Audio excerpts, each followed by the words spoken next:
Alright, let's talk about something that's got the astronomy world buzzing, the 2026 solar eclipse. Now, I know what you're thinking, another eclipse? But here's the thing, this one's a bit different. Even though it's not a total eclipse here in the UK, we're still in for a treat with the moon obscuring around 90% of the sun. Personally, I think what makes this really interesting is how it bridges the gap between a partial and total eclipse experience. It's like nature's way of saying, here's a sneak peek, but not the full show.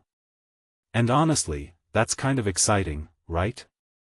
But here's where things get serious: eye safety. I can't stress this enough, do not rely on sunglasses.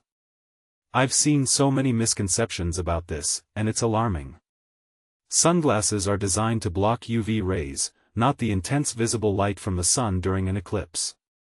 What many people don't realize is that staring at the sun without proper protection, even during a partial eclipse, can cause permanent eye damage.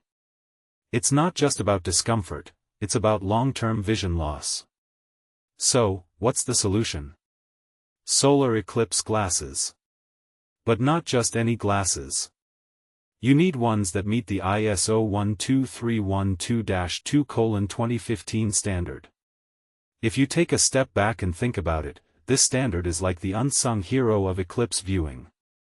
It's what ensures those tiny pieces of cardboard and film actually protect your eyes. A detail I find fascinating is how this standard has become the global benchmark for safety, yet so many people overlook it. Always check for that certification. If it's not there, don't risk it. Now, let's talk about the bigger picture. Eclipses have always been these awe-inspiring events that connect us to something greater. Our ancestors saw them as omens or divine interventions, and while we've moved past that, there's still this primal sense of wonder. In my opinion, that's what makes eclipses so powerful. They remind us of our place in the universe. Even a partial eclipse like this one can spark curiosity about space, astronomy, and our own history. But here's a thought: what does it say about us that we need a special event to look up at the sky? If you think about it, we're so caught up in our daily lives that we often forget to appreciate the cosmos. This eclipse is a chance to pause, reflect, and maybe even inspire the next generation of astronomers. So, as we gear up for August 12, 2026, let's do it right. Get those certified eclipse glasses, find a good spot, and take a moment to marvel at the universe. And hey, if you're in the UK, don't worry about missing the totality. 90% is still a spectacle worth witnessing.